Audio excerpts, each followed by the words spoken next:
too much intellect can be just as dangerous as too much emotion. You don't want to be a drama queen, that leads to disaster.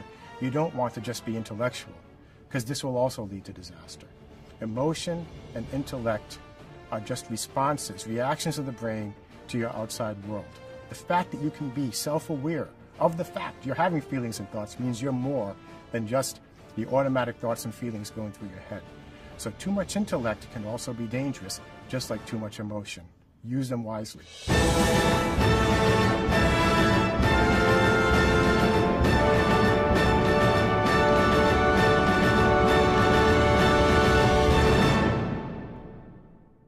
So Rudy, there's been, of course, over 1,000 papers only in the last 2 decades on the beneficial effects of meditation on our biology, on our biochemistry. We know the metabolic rate goes down. We know that the immune system seems to optimize.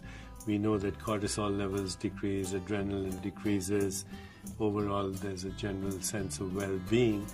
But I think what meditation also does in the brain anyway, it increases gamma synchrony, it increases the coherence in the brain, other than decreasing the metabolic rate in the body, and that has beneficial effects.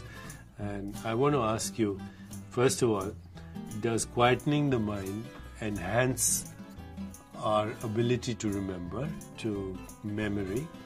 And does sleep do that as well? Because recently I've heard a lot about how you need to get out of the default mode in order to repair your body, so you have to reboot the brain. Talk to me a little bit about delta waves, default, meditation, sleep. How is this so important? Well, most of us experience at any moment an internal monologue in the brain. In other words, there is a conversation. This is framing your ego. So on one hand, you have emotions, desires, you have fears that are driving you at any moment, so that those desires don't turn into addictions, so that those fears don't turn into pathological phobias. Your ego is quelling everything, and it's happening all the time. In fact, it shortchanges your existence really, because you're limited to these words. So with meditation, you call this the default mode? Yes. When this is happening, your intellect is keeping your emotions in check. There's a constant internal monologue or dialogue going on in the brain. This is the default mode or default network of the brain. The computer is buzzing even though you're not using it. Yeah, you don't even know what's going on. Even when you daydream, that internal dialogue is working together, feelings and thoughts, all part of this system of your ego that keeps you sane, so to speak. Now, when you meditate, what you're doing is you're turning off that internal dialogue, you're quelling the emotions, you're quelling the thoughts that come along with those emotions.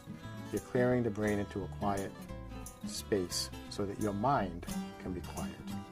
At this point, everything's going to be much clearer. It's going to be opening channels of intuition in your brain, which many would argue is the next big part of the brain that's evolving, beyond the original instinctive brain, the emotional brain, the intellectual brain, now the intuitive brain.